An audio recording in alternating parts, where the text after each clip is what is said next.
Good evening. We'd like to call the Carroll County Board of Commissioners meeting for May 2nd, 2017 at 6 p.m. to order.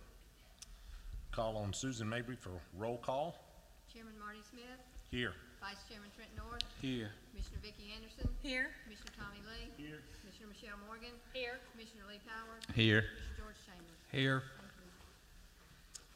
you. At this time, we're going to call on George Chambers, District 6 Commissioner, for the invocation, followed by Commissioner of District 3, Tommy Lee, for the Pledge of Allegiance. Would you please bow your heads in prayer with me? Our most kind and gracious Heavenly Father, Lord, we stop this afternoon to thank you, Lord, for everything that you've done for us, Lord, and all that you're going to do for us. And Lord, we respect that and we thank you for it. Lord, I just pray that the things that are said and done here tonight will be tempered with your will and in accordance with your will, Lord, and that the decisions that are made will not only be for the betterment of the citizens of Carroll County, but for the betterment of this country, one nation under God, and for your world, Lord, and that you will provide the blessings over us as we make those decisions. And Lord, as always, I pause to give you thanks for the men and women who serve our country, Lord. They give us that blanket of freedom, Lord, that says nothing's going to happen to you tonight. And Lord, I just always pray for your grace and your forgiveness. And Lord, I ask all these things in the name of your Son, Jesus Christ. Through him I pray. Amen. Amen.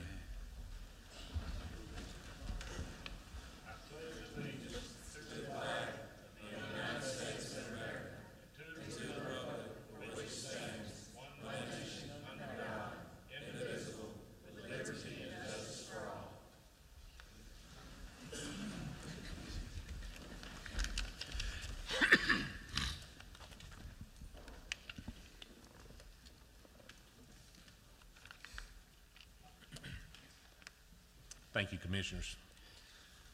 This time we'll move down to item 5 on tonight's agenda, approval of tonight's agenda. Look for a motion from the board for tonight's agenda. Make a motion to approve. Second. We have a motion, we have a second. Any further discussion? Seeing none, all those in favor? All those opposed? Thank you. Next item on item 6 is approval of the minutes. You have item 6.1, work session minutes of March 2nd. You got item 6.2, governance education work session, March 4, and item 6.2, commission meeting minutes of March 7th. Make a motion to approve. Second. We have a motion and a second. Any further discussion? Seeing none. All those in favor? All those opposed? Thank you. This time, we'll go to item number 7, which is public comments. We did not have anybody sign up for public comments, but under that, I know we have our 4 highly praised constitutional officers here with us tonight that we're glad to have. If y'all would like to come forward real quick.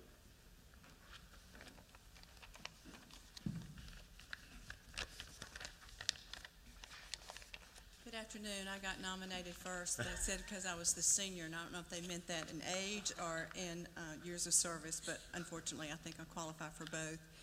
But we're here tonight to address y'all. I know y'all have a budget. I know you have a tough job, but we have a tough job. All 4 of us are constitutional officers, and we are charged with running our departments. And if you look around, I know that Public Works probably is a large department, but the judiciary within itself, and that includes the courts, that includes Alan's office, we are probably one of the largest, other than Vicki collecting taxes, operating on a day-to-day basis with the public of any other department that y'all have. And one of the things that's most vital to us is our employees. And I know that Commissioner Smith has done a lot of things with y'all's support to increase the morale of our employees. But when we get down to it, they're not working for morale. They're working for money. They all have families. And I just hope that y'all consider how important the jobs that our employees do and how important it is for us to retain those employees. It takes a lot of time and effort to train new employees. There's a lot of regulations, there's a lot of time-sensitive things, And I know just in my office, and, you know, I understand that y'all are all busy and you have to rely on our word, but, you know, one of the things that we do is adult guardianships and minor guardianships. I have one person that has to oversee millions of dollars in funds that belong to incapacitated adults and minor children.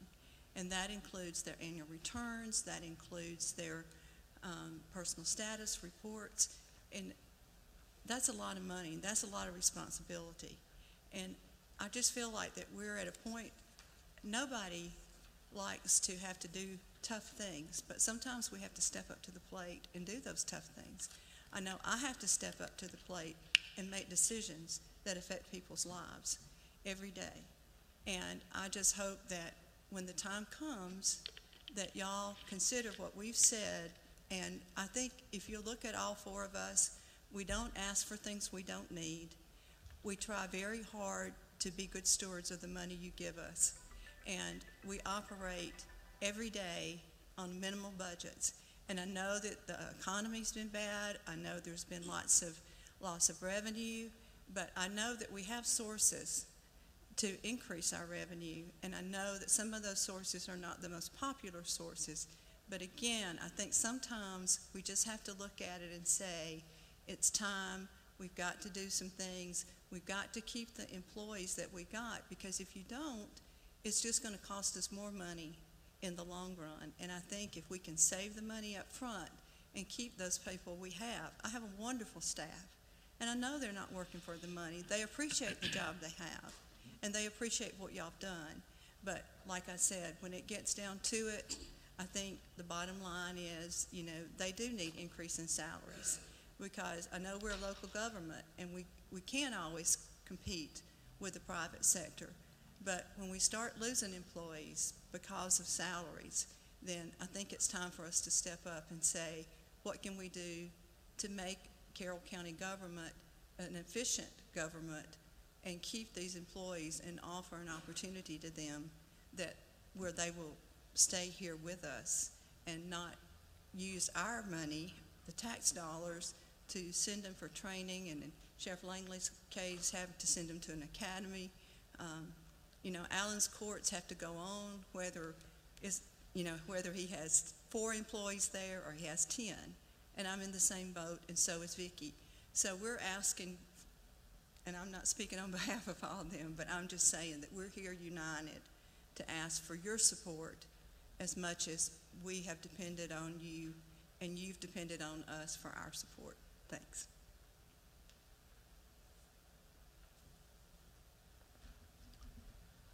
I'm Terry Langley, and my address is the county jail. Just as the probate judge said, I appreciate very much the tough job that you all have to do, because I understand that there's only a allotted amount of money to do certain things with. But at the sheriff's office, we're in a very much a crisis situation.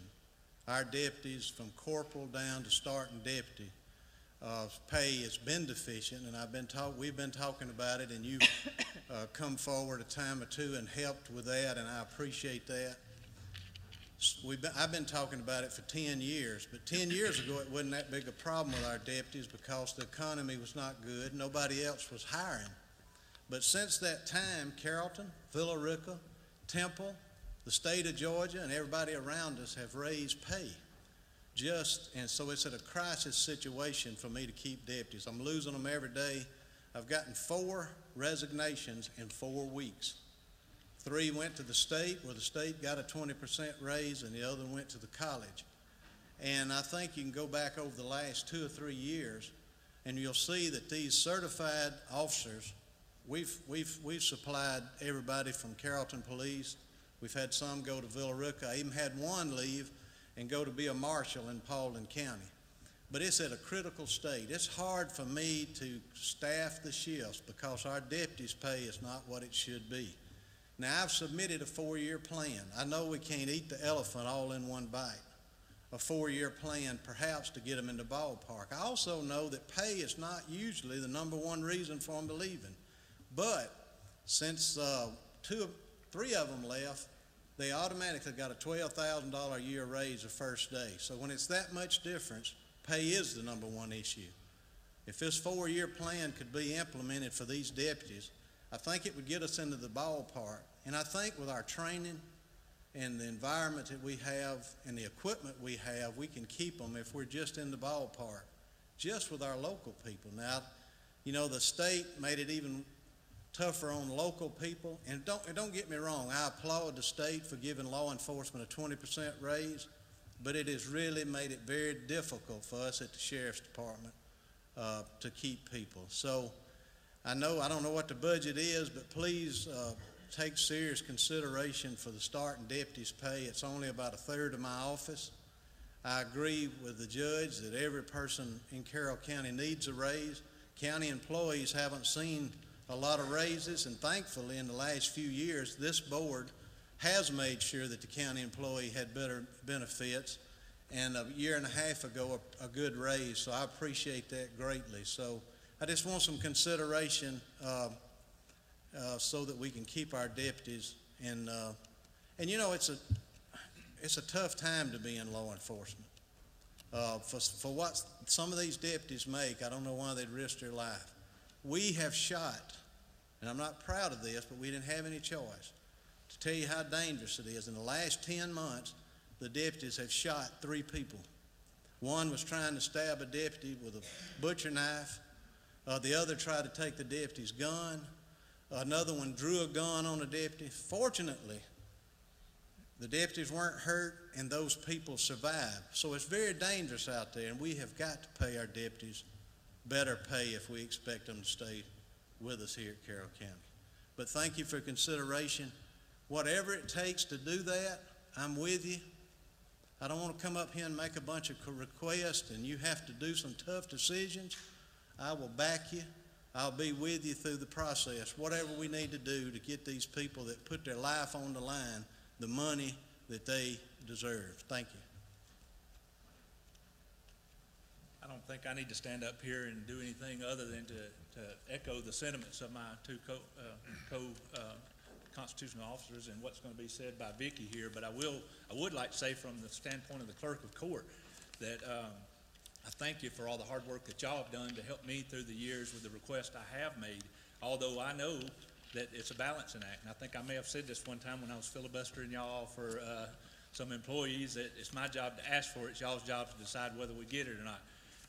But the fact is, not unlike Terry's office, I'm training 3 new people in my office, which is difficult because court keeps on going, and I've got to set 2 people in there to get it done now. And you know, we didn't necessarily lose them all for money, but we did lose them for different jobs that had better things in those people's minds. So it's difficult to get these things done. I would just ask that you give total consideration to any additional requests that are with all the departments, because you know, I was a county employee before I was the clerk of court, and I'm still a county employee. I see it from both sides, from the employment side, I see it from an employer's side, and I see it from a taxpayer's side. I don't want to pay more taxes, but I do recognize that Carroll County provides a lot of services to the people of Carroll County, and it takes a lot of money to run the county. So if there's increases needed in certain areas, then I ask that you give them consideration. To my department, to Terry's department, to all our departments. And I appreciate your time. Thank you, Alan. Well, I'd like to say that I appreciate all that y'all do, and I appreciate my employees too. They do a good job, and I know we couldn't ever pay them enough, but you know, they've gone. I've got some that's been with me since '94, and you know, they don't make near enough what they have to put up with every day. But I appreciate y'all considering giving, you know, a raise, and I know this is nothing that anybody wants to do or talk about, but the only way I can see that can be done is by giving a millage rate increase. This year, when we do the budget, what we do is we have to fill out a form online, and when we fill out that form, that is the state telling us by our values what our millage rate is supposed to be. That's always been what's been given to y'all.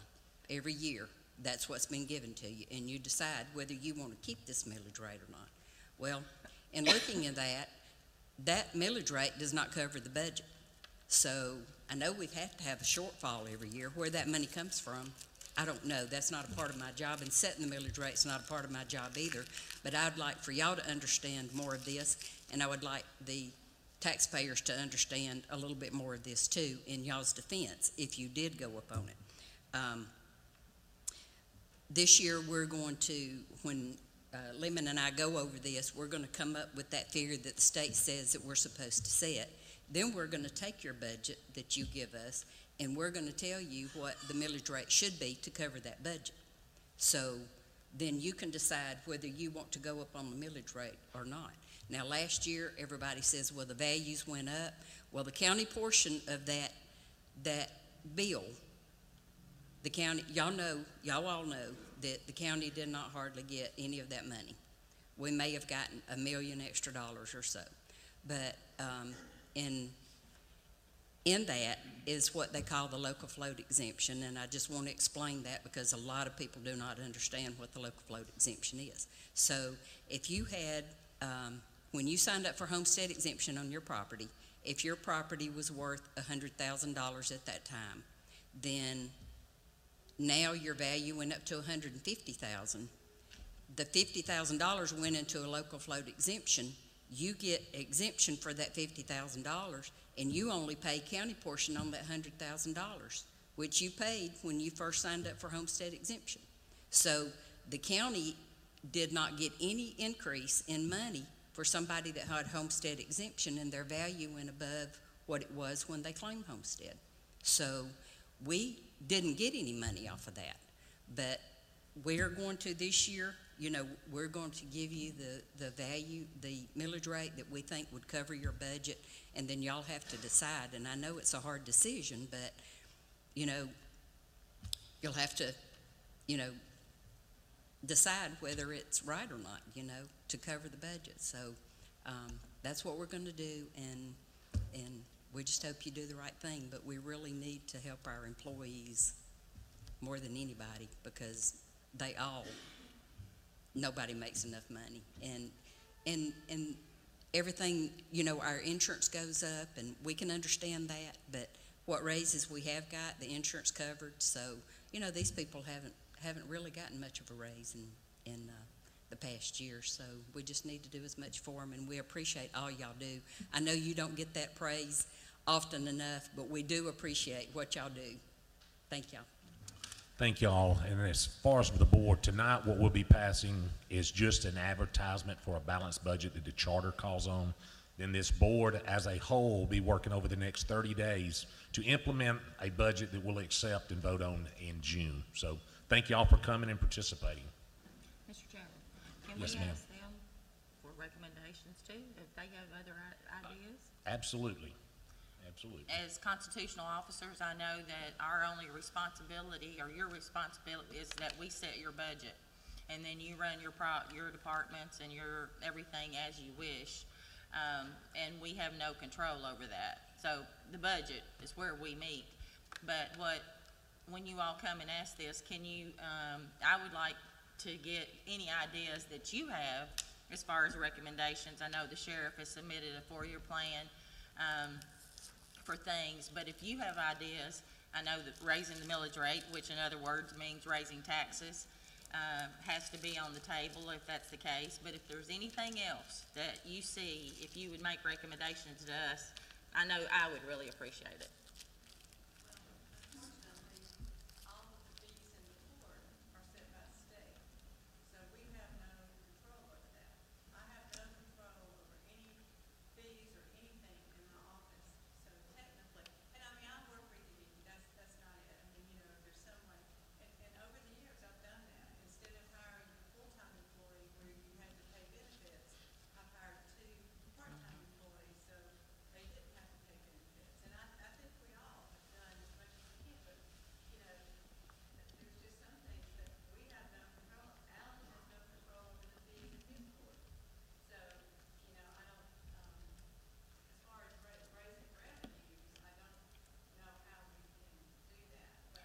No, I mean, even if you knew of anything that's cost saving or something that you may know about that we don't.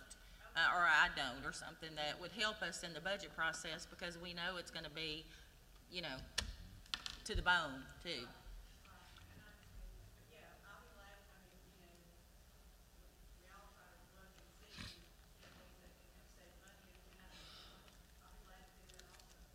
Thank you. Sheriff? I would say your local legislative delegation, you know, the session's over now.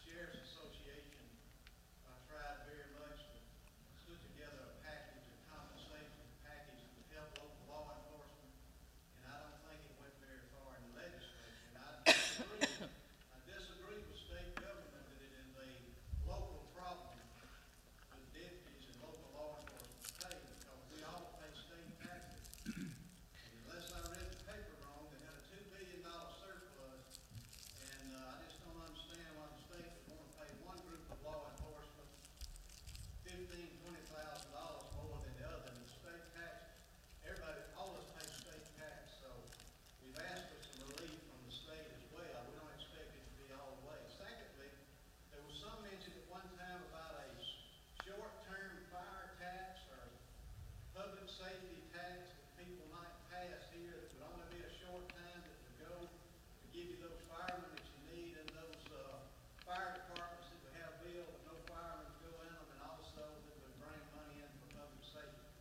I don't know where those are, but I'd be willing to help in any way or promote anything or any ideas that you all come up with. None of us want to pay more taxes, but I pay taxes, the employees pay taxes, and sometimes you gotta come up with money. And so that's just the way it is. Sheriff, you said something that was very powerful, and I blame it on constitutional officers and district commissioners. We've been hit hard by the state, and we drink coffee and we smile as if it has not occurred. The bulk of our financial problems are a direct reflection of the organization that prides itself on speaking about local government, but at every corner they take away the ability of local government to be self-sufficient. That's our fault. And so we may have to raise taxes, but the main reason is, in my opinion, is because we choose to be friends over advocating for our resources. And Vicki, you know it better than I do, how much money we've lost over the past 12 years because somebody wants to look good to their constituent at the expense of the local. That's our fault. And I'm done. Thank y'all once again for being here. Thank you very much.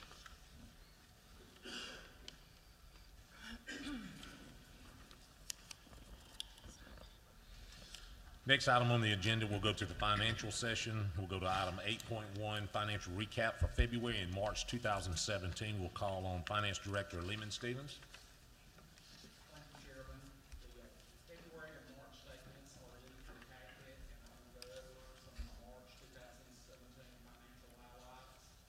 Our revenue through March 2017 for the fiscal year is $38,873,000. That's 77.18% of the budgeted revenue. They can't hear you in the back. Okay. The March 2016 to compare was $38,192,000.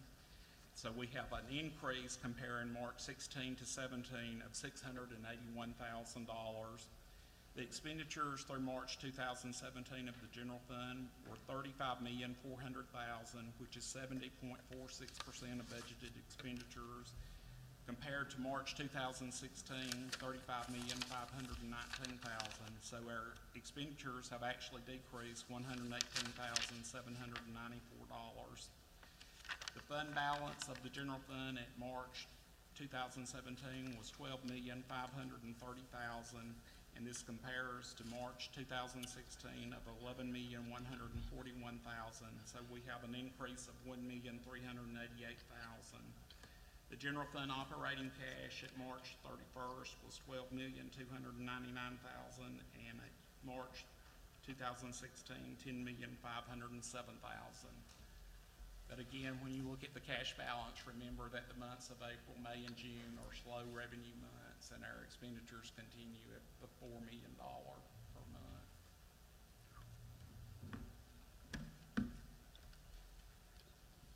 Any questions for Lehman at this time on item 8.1?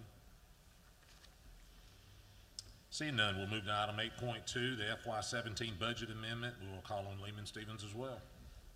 All right, we have given you in the packet, after the work session, the budget amendment, and I would respectfully request that the board approve an advertisement that the general fund, hotel motel tax fund, and jailhouse store fund budgets be amended on June 6, 2017.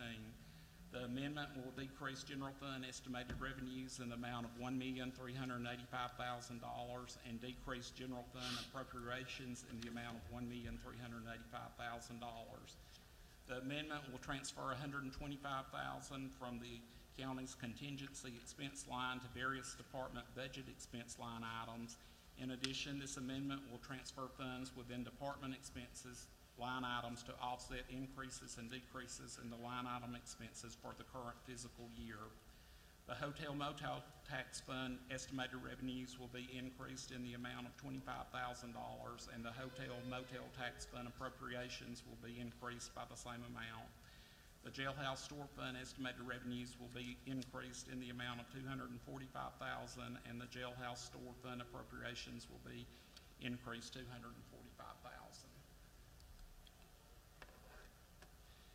Any questions for Lehman? Make a motion to approve to advertise the budget amendment. Second. We have a motion and a second. Any further discussion? Seeing none, all those in favor? All those opposed? Thank you.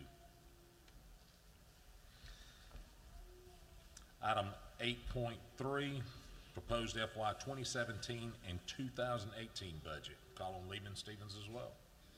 Okay, again, I respectfully ask the board to approve advertising the proposed balanced budgets for public review. The budgets are for the general fund, special revenue funds, and the debt service funds of the county. During the month of May, we will have work sessions to discuss the budget and review items that were not funded. The ad also informs the public that a public hearing will be scheduled for May the 30th, 2017. Thank you. Look for a motion from the board. So moved. Second. We have a motion, we have a second. Any discussion? Seeing none, all those in favor? All those opposed? Lehman, thank you very much. Next item on the agenda is item 8.4, solid waste proposal. We'll call on Director of Public Works and Solid Waste, Mr. Charles Pope. Thank you, Chairman, for the question. I presented this at the work session, 240-foot and 89 cubic yard, Can't hear you. dump body. It's not on or something. It's not on, I don't think. Pete will come check it, Charles.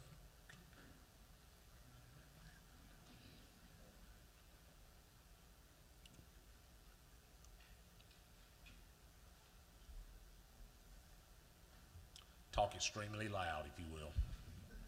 Yes, sir. The 240, 40-foot, 89-yard rear dump to remove the inert material from our solid waste facility to Carroll County.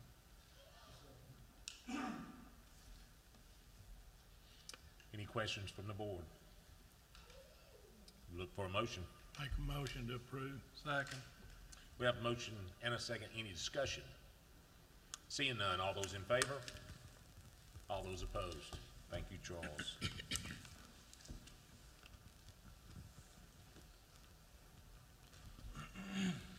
Now, item under financials 8.5, Legend West improvements. We're going to call on Commissioner Trent North, District 1. Make a motion to approve the item on the agenda. Second. We have a motion, we have a second. Any discussion from the board? Seeing none, all those in favor? All those opposed? Next item on the agenda, we'll be moving into the business session. We'll go to item 9.1. We have appointments, Community Development Appeals Board. Those appointments will be Chairman at Large, and I'll be presenting Peggy Irwin, Trent North, District 1, Tommy Lee, District 3, and Lee Powers, District 5. Do you have nominations? District 3 has a nomination of Mike Pilgrim for District 3. I want to stay with Rita Gibson.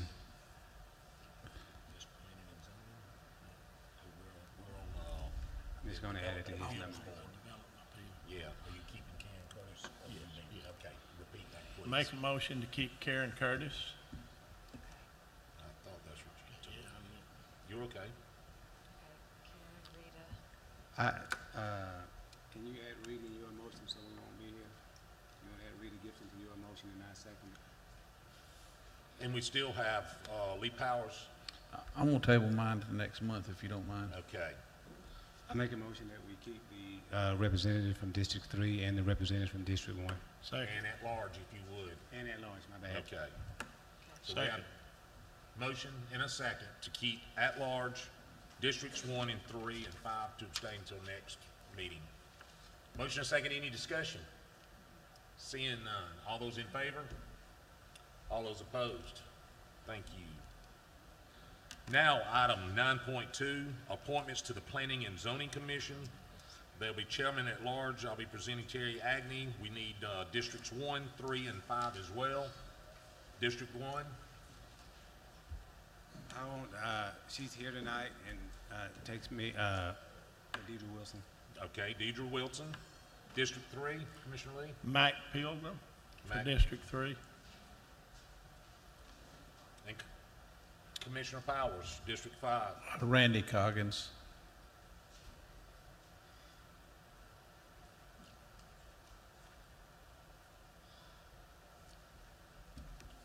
All right, do we have a motion for that slate? Make a motion to approve 1, 3, and 5. Second. And at large. And at large. Thank you. Second. We have a motion and a second for at-large Districts 1, 2, and 3 for the board. 1, 3, and 5. 1, 3, and 5. Most important one is 1. Absolutely. That any discussion? Seeing none, all those in favor? All those opposed? Thank you very much.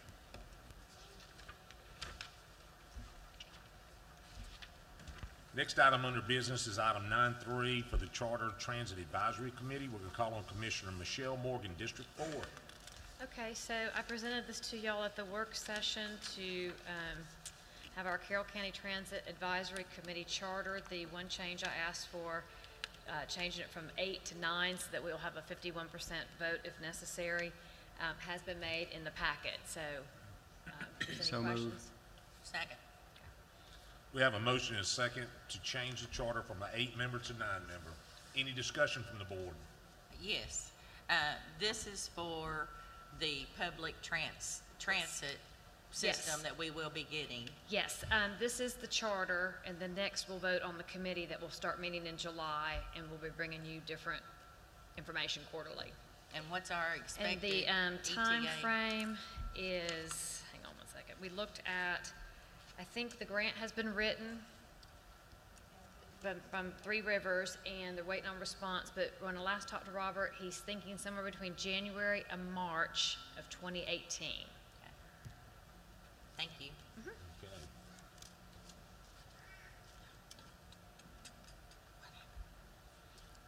Any further discussion? Seeing none from the board, all those in favor? All those opposed? Thank you. Next, we'll call on Commissioner Morgan for District 4 again for the appointments to the Transit Advisory Committee. Okay, I'd like to propose the following committee members for the Carroll County Transit Advisory Committee that we just voted on the charter. I guess this is a little awkward, but Michelle Morgan is chair, Debbie Colwell, Daryl Hester, Donna Lackey, Sherry Mosey, Brady West, and Randy Williams. Make a motion to approve. Second. We have a motion and a second. Any discussion from the board? I just thank you for not asking me to serve on the board. And we will say thank you for serving. Yes. Any further discussion from the board? Seeing none, all those in favor? All those opposed?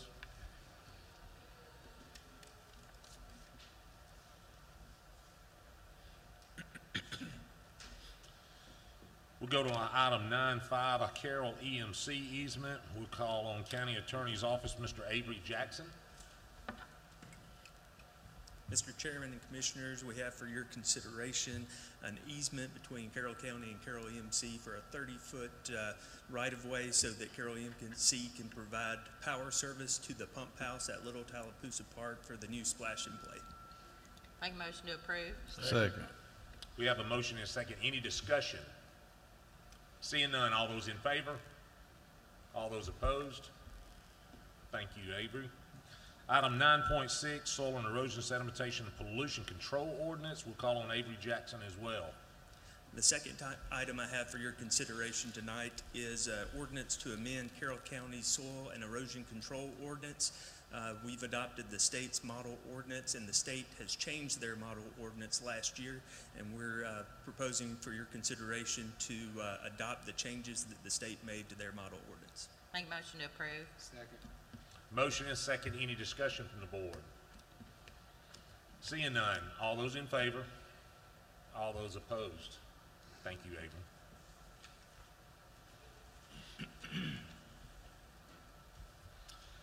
Now under the agenda, we'll be going into item 10 on the agenda under zoning session. We'll call on zoning administrator, Mr. Artegas Newell. Good evening, Mr. Chairman, members of the board.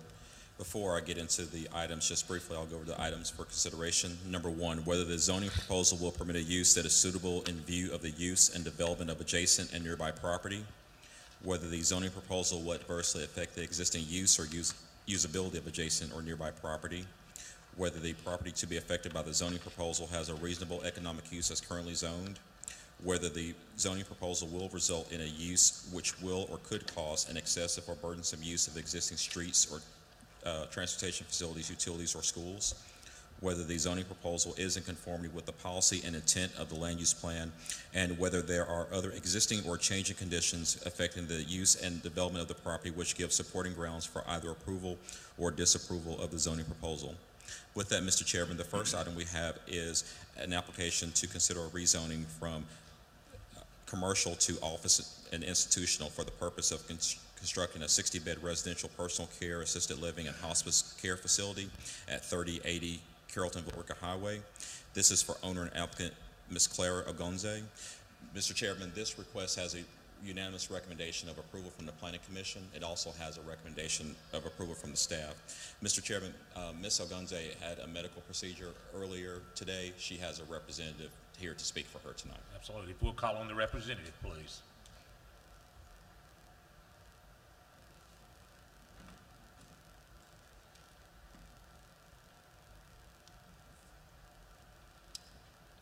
And before we have the representative speak, I will go over policies and procedure. Go ahead and approach policies and procedures governing the conduct of zoning hearings. The applicants or proponents of the zoning application shall be allowed 10 minutes to present data, evidence, and an opinion. Those opposed to the zoning application shall be allowed those same 10 minutes. If needed, both sides shall be allowed 5 minutes for rebuttal. We'll hold those times. Thank you very much. Thank you. Good evening. My name is Tina Tomlinson. Can you pull your... My name is Tina Tomlinson. Address is 220 Overlook Drive, Dallas, Georgia. I'm here on behalf of Clara Ogonse. Couldn't be here today because of medical procedure. We're asking for approval to rezone the property on 3080 Carrollton-Villarica Highway, which is currently a commercial property, to be rezoned to offices and institutional, to build personal care home, assisted living, and hospice care to individuals who cannot take care of themselves. Okay. Is there anyone else here tonight? Proponent? No, sir, just me. All right, we'll ask on item 10.1. Is there anyone here tonight in opposition of item 10.1? We'll ask a second time. Anyone here in opposition of item 10.1? Seeing none, we'll look for a motion from the board. So moved. We have a motion. I'll second. We have a second. Any discussion now from the board? Seeing none. All those in favor? All those opposed? Thank you very much. Thank you. Partagas? Mr. Chairman, the next item we have is consideration of a conditional use and variance at 2470 Center Point Road. This is for owner and applicant Sonia Thomas requesting to add a secondary detached home on a 2-acre parcel in an agricultural district. Mr. Chairman, this request has a unanimous recommendation of approval from the Planning Commission. Thank you.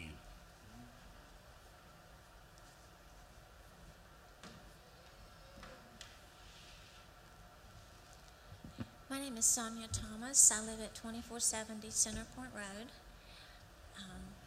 And my request is for a conditional use permit for my daughter to place a second home on my property. The purpose for this request is that she be close by to be my support and backup in my full-time role as caregiver to a mentally handicapped daughter. I care for her solely on my own and occasionally need some backup. And as of January of this year, my mother, who's 86, has been unable to live in her own home, and she has joined us in my home. I need someone close by to be able to call on in cases of emergency or for just some relief occasionally so I can leave the house, because neither of them are capable of being left on their own at any time. A couple of times over the last few months, I have had an emergency with one that required me waiting on someone to come to take over with the other so that I could deal with the emergency. Having my daughter, who is my first backup in both cases, close by would greatly help me in the job of caring for these two individuals. And I thank you for your consideration of this request. Absolutely. Anyone else here is a proponent, Ms. Thomas? My daughter is here. She's the one who will be living here. Would she like to speak and go on record? You're well inside your 10 minutes. That's fine. Okay. All right, we'll ask this time. This is item 10.2 under the zoning session. Anyone here in opposition of item 10.2? Asking the second time, anyone in opposition of item 10.2? Seeing none, now we'll look for a motion from the board. Motion to approve. Second. We have a motion and we have a second. Any discussion from the board? Can we put a stipulation on that it cannot turn into a rental house, that it is for her daughter? I apologize, I didn't hear. I said, would you mind us putting a stipulation in this zoning that it cannot be turned into a rental unit, it is for your daughter? Cannot be turned into a rental unit? Absolutely not. I'm not crazy about the addition of a house that close to me, and I would never want anyone else to be there. This is a case of necessity, not, I don't consider it a way of making money, no. Okay. Thank you, and please do add the stipulation. Okay, thank you. Any other discussion from the board or any other stipulation? Let me ask community development. Okay, so what happens if the daughter moves, or does she have to come back and ask for that to be removed? Or help me here, please. Because we've not done this before on anyone else. So I just want to make sure we're. Well, I think our county attorneys may need to get involved, but the property, the residential structure would be built fee simple on the property. And therefore, if what Mr. Powers is referring to is like a multifamily, where it'd be a multifamily house, I can see that, but if it's a single-family resident on the piece of property, it'd be difficult to regulate if they're renting it or not. But I understand what your goal is, to keep this from being a multifamily, like a duplex type deal, and I can see that. But if it's a single-family residence, you know, they stay there 10 years, and it happens to all of us, times expire. You know, the property, the home will still be physically attached to the property. So it may be something very difficult to regulate. No, what I'm saying is that the home will be built on the property. So it won't be like a mobile home that you can't move. You're building a house. Oh, well, that's a part that, well, that's a part I'm missing. I thought you was building a home. I think it actually states that, but it is a mobile home. It is a mobile home, but it's not said there. But here's the reality. But Here's the reality. we applaud you for not wanting renters there. We applaud you for not wanting to do that. A bad policy is a policy that is unenforceable. Yes. We don't have the staff. What we're asking for is good intention, and to make people think we're trying to protect them. But the reality is, we do conditional use all the time, and we can't enforce that. So we can put it on there to make ourselves feel good, but unless we're going out there every 6 months to see who's living there, to check birth certificates, we won't know. So if she doesn't have a problem with it, we can do it, but we can't enforce it. We can't enforce the stickers on the back of the trailers now. So I don't mean that in a negative way. It's an unenforceable policy. So I would prefer not to have that on there. So how do we? What we need is just a motion for Mr. Chambers in his district. Make the motion. We'll second it as applied for, and then we'll go into discussion if we need anything. And my motion stands to accept. Okay, we have a motion. Do we have a second on the applicants for the conditional use? I second. We have a motion and a second. Now, any further discussion on that motion? Seeing none, all those in favor? Is this with the stipulation or without? No stipulation, as applied. All those in favor, all those opposed, did we get those votes? Good news? Okay. You got your daughter. Thank you very much.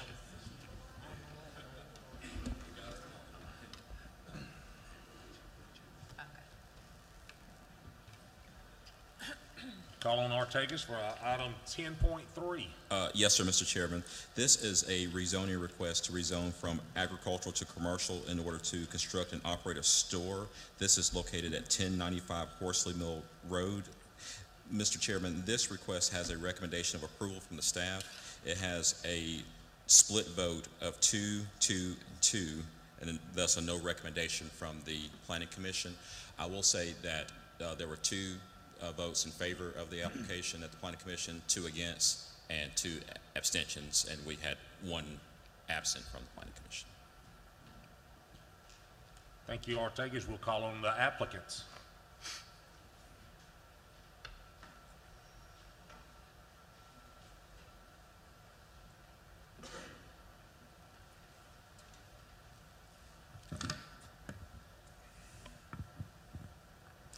Good evening. I'm Walt Hollingsworth. I live at 85 Old Mill Court, Carrollton, Georgia. We come before you to ask for rezoning from agricultural mobile home to one commercial to construct a store at, what was that? I can't remember the address. 1096 Horsley Mill Road. I believe you have all your packets in front of you. Where it follows the guidelines and the master plan of the county. We just ask for your consideration, and I'd like to give over to Ms. Rose Holly. I'm Rose Holly. I think it's a great idea what he's doing. I lived across from that. I lived right across from that property for 17 years, and I was there when the trailers was there, and I always thought it would be good to move the trailers out and probably build a store right down the corner. And so we have easy access to a lot of people instead of having to travel up the roadways or down the road. So I just thought it was a great idea.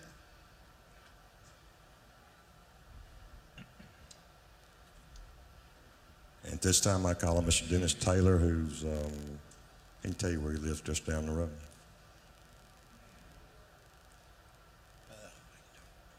Good evening, everybody. How you doing?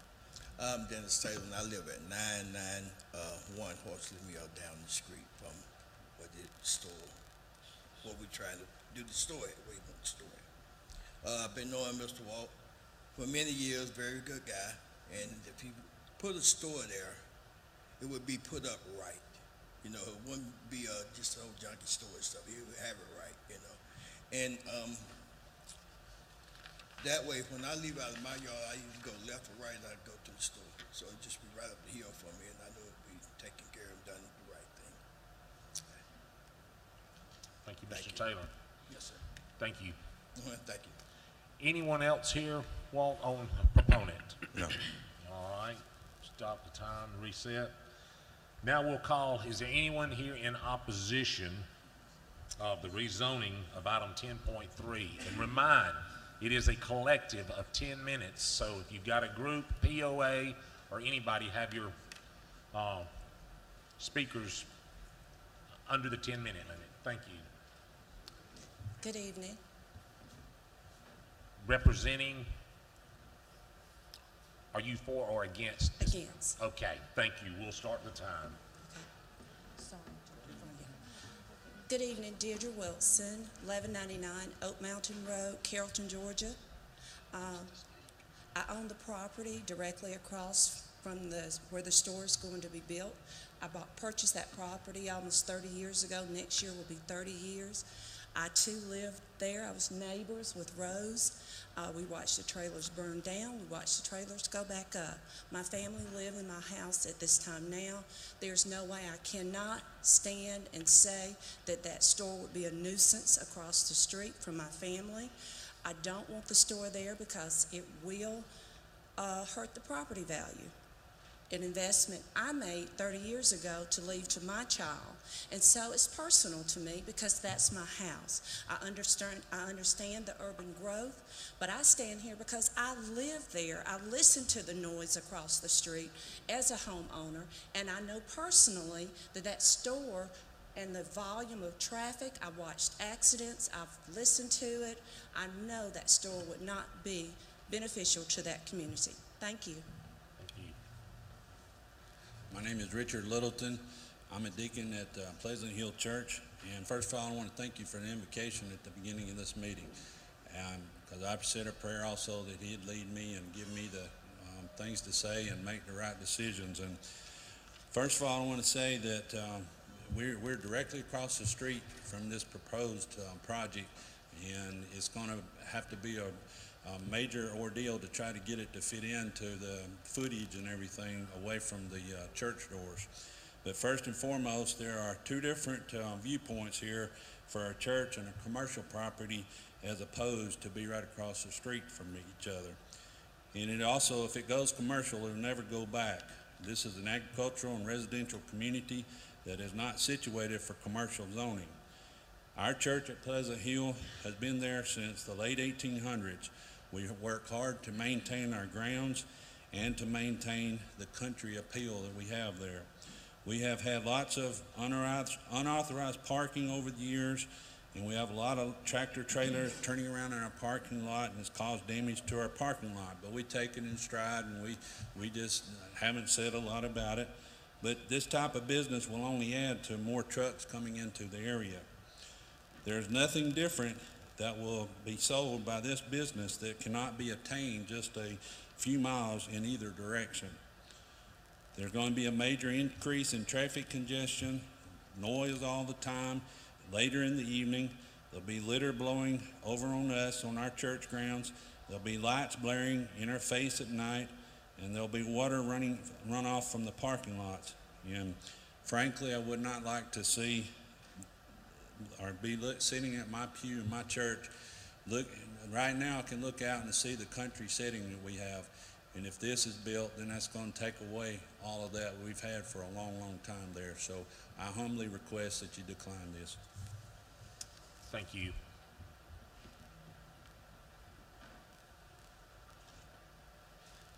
My name is Doyle Akins. I live at 200 Scenic View Lane in the Oak Mountain View subdivision. And I've been asked as the president of the Homeowners Association to speak for all of the residents in this area and ask that you reject this request to rezone this property from agricultural to commercial for the following reasons. First of all, we feel this is a spot zoning request that would place a retail convenience store or any other commercial property, as mentioned, right in the middle of one of the most sought after residential areas in Carroll County. This would affect the property values and the tax base eventually of this area. This is not, there's not another commercial establishment for 2.2 miles, a retail establishment for 2.2 miles from this. We also feel that this rezoning would cause a lot of traffic issues. It's already been discussed on this already busy two-lane roads. This is evidenced by the county's recent decision to widen by only 2 feet of each side of Oak Mountain Road because of the heavy traffic count on this road. In addition, making any turns in any direction from this four-way stop is very, very dangerous already. This particular intersection could not be built today under today's standards with the approaching angles that it has. And lastly, we also feel that this raises issues related to an increase in crime in the area. It's well known that the County Sheriff's Department and local police departments now answer numerous calls for many, many reasons, including robberies, shopliftings, vagrancy, and others. And this store would be directly abutting the backyards of houses in Oak Mountain View subdivision and would result in noise problems, especially during the late night hours when children and adults in this area are asleep. And so the residents in this, in our area are totally opposed to this. And in case you who are charged with representing the people, I would like for those who are in attendance tonight who oppose this to stand. Thank you very much. Thank you. Good evening. I'm Joey Huckabee. I live at 75 Foggy Bottom Drive, Carrollton, Georgia, and I am here on behalf of Smoke Rise on Oak Mountain Subdivision. As our POA president, I want to thank you for the opportunity. Thank you. We have this public forum where we can make logical and reasonable decisions for the benefit of all of our tax-paying citizens. We feel that this rezoning will affect the entire Oak Mountain area. We were the first neighborhood, we're the oldest neighborhood in the area. We were the first ones to have covenants. We were the first ones to have street lights. We were the first ones to have curb and gutter. We were the first one to have minimum lot sizes, and we have worked extremely hard, really hard, to maintain our neighborhood as it ages. We've seen tremendous growth on Oak Mountain. You just look at what's happened, but we feel it's been positive growth. Take a quick road trip with me. If you leave Carrollton, the famous jail, the landmark everybody knows, you go down Highway 27 South, alternate, and take a left on Oak Mountain. You can go all the way across Oak Mountain, get to 1095 Horsley Mill Road, take a right, go all the way to the Triangle, or you can go left all the way back to the Carroll County Bus Barn, the county jail where you get your driver's license. You will see nothing but homes with acreage, planned communities, and producing farms, many producing farms. To spot zone this area and put in a commercial structure, we feel will negatively impact the future property values of the entire Oak Mountain region. It's zoned, it's grandfathered in as residential, and we are absolutely happy with that. And we ask that you please make the right decision and vote to disapprove this zoning request. Thank you. Still 2.5 minutes left. Anybody else want to speak in opposition? Thank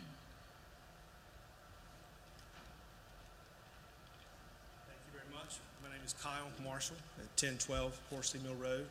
I'm here representing the Marshall and Williams families who have lived within just really right across the road from that property since the 1940s. I wrote all of you an email yesterday. I hope all of you had a chance to read it. In the interest of time and for everyone's sake, I won't go through and try to rehash all of those many points. But we do feel that there's many, many reasons that this commission could turn this down. And while we take no pleasure in trying to exert influence over Mr. Rainwater and Mr. Hollingsworth's use of their property here in America, we do feel that with such a drastic change to our community that what we're doing is warranted and necessary. All of the zoning was put into place so that people could plan to move to an area and know what they were getting into, know what was going to be around them, know how they were going to be able to raise their kids. And this would be a drastic change, 180 degrees from what is there and what has been there for a long time. Commissioner North, you said something very important earlier in relation to another zoning request about unenforceable stipulations. And while we have every confidence in Mr. Newell and the zoning staff, the recommendations that they made about beautification and all that stuff are frankly unenforceable because of the funding. If the funding was there, we know that they could enforce them. But if you approve this and try to do all of those things, we just have no confidence that there's enough funding there to make all those things happen. If Mr. Hollingsworth sells this, and we went through this last week, that he can't say that he's going to keep this forever. We have no idea who's going to wind up with that. And if they make changes that violate the lighting, that violate the noise, that violate the traffic, there's no funding there. 1 minute. No funding there that we feel confident that you can enforce that. And again, we just feel that we've given you many reasons that you can turn this down. And I think the vote that you take tonight will definitely change that community if you do approve it in a way that we can never go back. And it'll change that entire area. I mean, it's all the other people that have talked have outlined where we have existing commercial, and this is just a huge leap out into an agricultural, residential community that is going to change that tremendously. Thank you for your time and your service. Absolutely. Thank you. Under the policies and procedures, we have used and expired 10 minutes of applicant and opponent. Now we'll call on the applicant for rebuttal for 5 minutes, if so desired.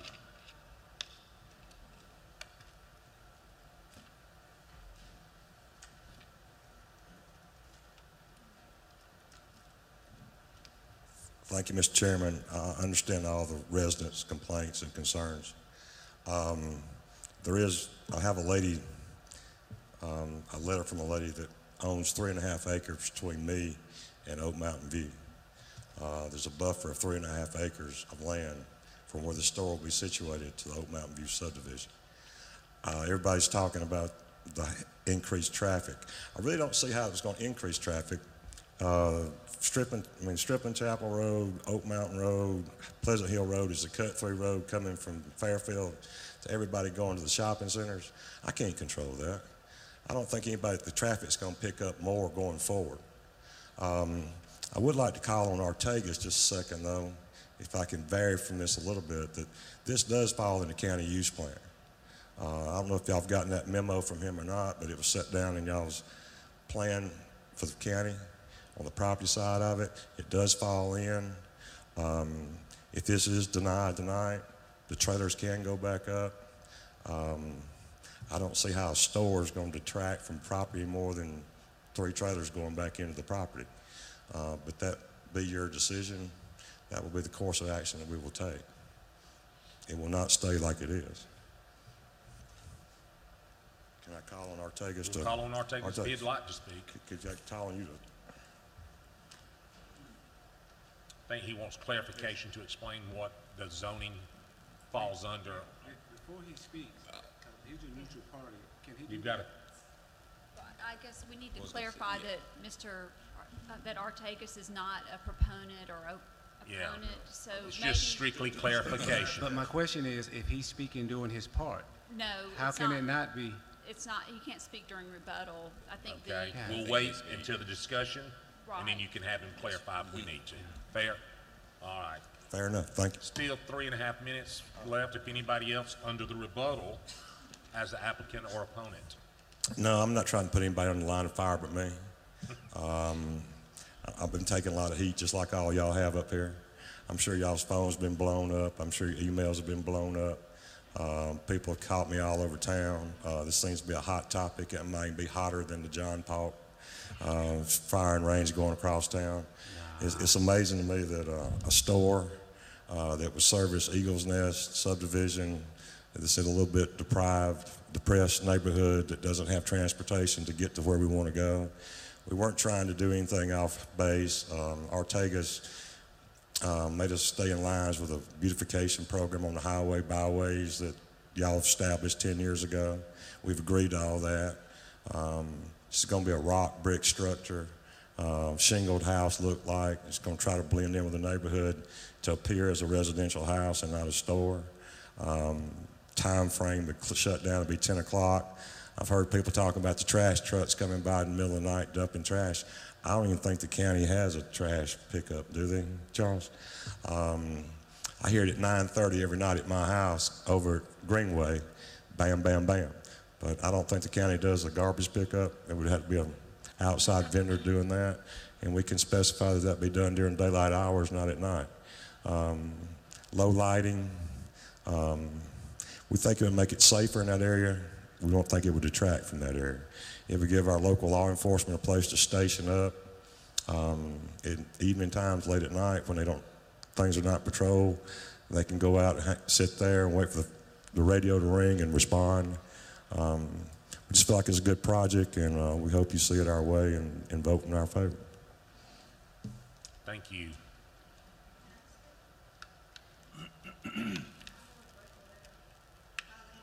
Absolutely. Yeah. You're an applicant or you're the proponent. Absolutely. I live at 1148 Oak Mountain Road. I've been there about 25 years.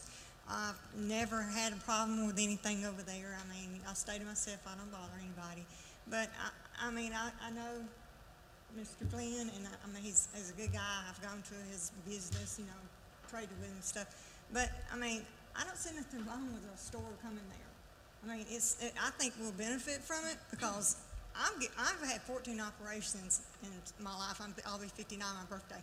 But I mean, it'll be easier on me, you know, going there and stuff. And I mean, I just think it'd be a good thing for the neighborhood. I really do. Like I said, I've been there before any of those Oak Mountain things. There used to be cows out there when I moved there.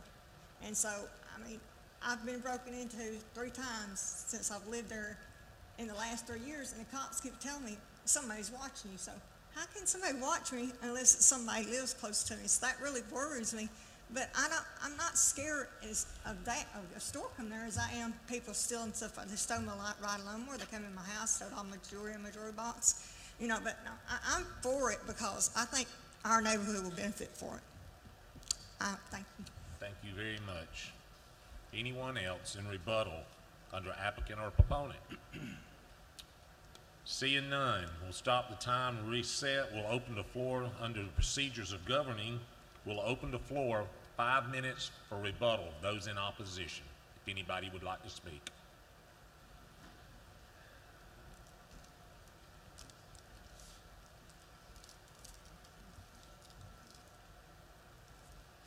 Do I need to state my name again?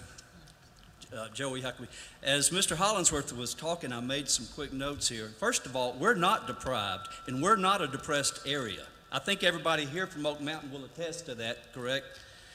As far as urban growth, the urban growth map is a guide. It was established in 2003. We've been told it's not law. If it was law, then we could rubber stamp this thing and we wouldn't even have zoning. This property is on the very edge of a huge area that is targeted for urban growth, on the very edge. My question to everyone here tonight is, do you want smart urban growth? I want urban growth. I don't want to sit back in yesterday forever, but I think we want smart urban growth. This is not smart urban growth.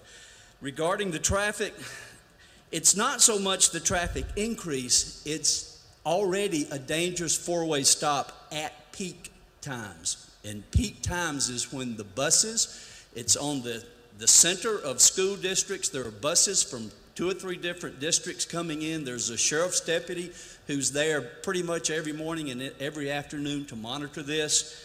And we would be more than happy for Sheriff Langley to camp out all day long and all night long with the sheriff's deputy at Pleasant Hill Churchyard, and we don't need the store for them to camp out. We'd be more than happy for them to stay right there. One other thing I'd like to say is, I understand someone saying someone is a nice guy. I'm not denying that, and I appreciate that thought, but this is not a character issue. It is a zoning issue that affects our livelihoods. It affects what we've worked for all of our lives, and we want you to take that into consideration. Thank you. Still 3 minutes left. Anyone want to speak? Opposition under rebuttal. As Mr. Huckabee said, this is not a character issue, and some may consider it subjective, but we definitely disagree with some of the points that Mr. Hollingsworth made. just the very nature of a retail business, you want to increase traffic to get to your store. I mean, it's obvious. If you don't, your store is probably not going to survive. So that is a contradiction in every way, shape, or form, in our opinion. The traffic is already, as I put in the email to you, overburdened the roads out there. We deal with it every day, and we, hope to not see it get any worse. We know it is, but this store is only going to exponentially increase that. We've all watched four-way stops in Carroll County and all the metro Atlanta counties that they get a store and then they blow up, and before you know it, there's two gas stations and a Target and a Kroger and a Publix. And there's a lot of four-way stops out there where that really makes a lot of sense. This one is not at this time. In another 30 years or 40 years, maybe so, but right now, with Pleasant Hill Church and all of the residents there and the agricultural surrounding that area, we just feel that it is not time for that area to make this giant leap into urban growth. Thank you. Thank you.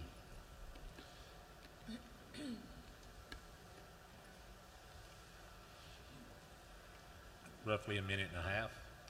I would just like to reemphasize that I guess our church there is the one that's going to have the be affected by this the most. And the joy of my salvation I have in my heart. It's all I got here tonight to ask you for. This is not something we need in our neighborhood, and it's not something our church needs.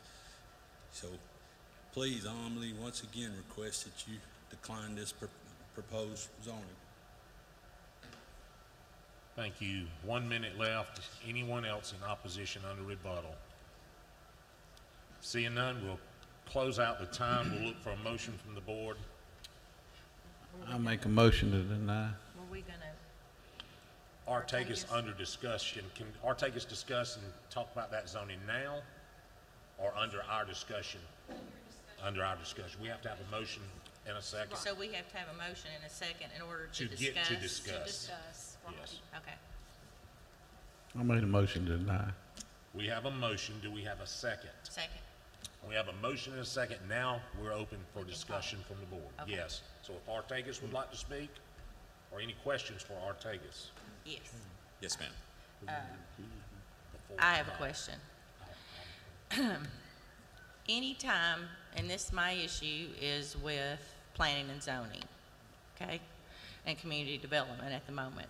Anytime we've had a zoning change, especially going from agriculture to commercial or anything major, we have known exactly what we were approving, okay? This does not say what we're approving. It says that it could be one larger retail space and a smaller space for a restaurant, or we could operate or store. Plans may include one larger retail space and a smaller space for a restaurant. So you're asking us to rezone something from agriculture to commercial, and I don't know what that store is going to be. Is it going to be what? And so that's the issue that I have with it, is there's no clarity from the community development side, and we've always had that before. So especially going from agriculture to commercial. Now, I don't know what I'm sure they're not into sex toys or anything like that, but there's nothing that says what kind of store this is going to be, or a restaurant, or how many, or anything. So that's the problem, and I blame you right now for that. I don't mean blame. I understand. No, for him to discuss. Absolutely. For you to discuss. Sure. Absolutely, yes, ma'am. And so that's good for the moment. Yes, ma'am. And if the commission will indulge me just for a few moments, just to give a little quick background. And Commissioner Anderson is correct. I'm sorry. I hear you. You'll speak here. I'm sorry. If the commission will indulge me just for a few moments, Commissioner Anderson is correct that we as a staff have always encouraged our applicants to be as clear and concise as possible with all their requests in regards to what it is that the applicant is requesting, whether it's a subdivision, a residential subdivision, or conditional zoning, or in this case, a commercial, zoning. Now, the application request is for a store, and you're right, Mrs. Anderson, that the request does have, a bit of openness to it. I will defer that currently under our adopted zoning ordinance, we have one blanket commercial category, and we also have one blanket industrial category. Now, and I'll say that to say this, that to your point in regards to the openness of the request, most zoning ordinances will have a minimum of two, sometimes 3 or 4 different levels of commercial and industrial as well, and then you'll have scaled items that are allowed within that zoning district. Ours has the one blanket commercial. Generally, you would have something that would have a neighborhood scale, and then a more business highway, and then some more intensive uses and so on. With that being the case, unfortunately, with the one zoning category that we do have, we could have potentially a neighborhood scale country store, or it could be, and I'm not saying that this would be, but you could have Dollar General, you could have shopping center, because all those things are allowed under that one current blanket commercial zoning. Now, back to the application specifically, I'll have to defer to Mr. Hollingsworth in regards to clarifying exactly the scale of what he's wanting to do. We've had conversations, prior to his prior to submittal of the application. The scale and everything that is proposed is going to be limited to a degree, but large degrees, by the size of the property as it is right now, the shape of the property, environmental restraints with an approved septic system, parking areas, landscaping areas, and so on. So there are some factors that are requirements that would limit the scale to some degree of any development of the property. So that's a little bit of background, and I probably didn't address or answer your question at all, but I wanted to give a bit of background in regards to your concerns there. I want to speak to something else, I'm sorry. I still think it's very unclear. For us to make a decision on what is there, and I don't want to count against anybody, either side, because if they're denied, they can't come back and appeal for a year. If Dollar General is put there on the corner, that would be something totally that was, nobody knew what they had in mind or whatever. That's where I think the issue is. If you said I'm wanting to rezone from agriculture to commercial and put this X here, blah, blah, blah, that's normally what we have in our packet that indicates what we're supposed to do. Yes, ma'am. I will defer to the front sheet of Mr. Hollingsworth's and Mr. Rainwater's application that they are requesting property proposed to be rezoned for a small-scale commercial building for a convenience store and other shops, possibly including carry-out dining. Building will have exterior to resemble an old-time country store. I don't know if that helps. I don't know if that addresses any of your concern or not, but that is what, under the description of the proposed rezoning on the very front of the application, in the middle part of the front sheet. I'll let Mr. North go ahead. Well, for me, I don't know if my mic's on, I hope it's not, but it is. For me, I know Mr. Hollingsworth, and he's a fine person and does a great job in everything that he does. And I really do believe he could afford to meet all of our guidelines. Having said that, there is something beautiful about driving on a country back road, knowing you're on a country back road. And I live in the city. I choose to live in the city. And so I choose to be able to leave my home and get to within a certain area and be able to have amenities that I'm looking for. My wife grew up in the county, and they knew that you need to keep your car on full tank of gas, whereas in the city, we let ours get pretty low because there's a gas station on every corner. And to me, even though I think that he would do a great job with a store there, I don't want to see one there. So I'm ready to vote. Is there any further discussion from the board at this point? I would just like to, for clarification, the Georgia statute 36-7A-2 entitled Local Government Officials to Divulge Certain Interest Affected by Rezoning Actions. And I'm not going to read it all, but number 3 has a member of the family having an interest described in the above. And I just want to, for clarification purposes, to say that one of the applicants, Walt, is a relative, and so to avoid the appearance of a conflict, I'm going to recuse myself from the vote. Thank you. I also, under legal advice, will be recusing because I have a monetary relationship with one of the opponents. With that being said, we have 5 that will be, 2 be abstaining. Those are on record. Then we'll have 5 voting. At this time, we have a motion to deny the applicant for the rezoning request. We have a second, have been through discussion. At this time, we'll take a vote. All those in favor of denying the request from rezoning, please show it by hand.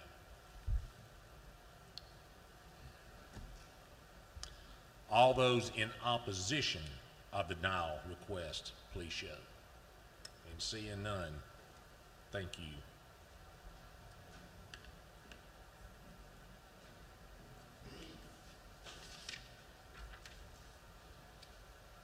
Look for motion for adjournment. So move.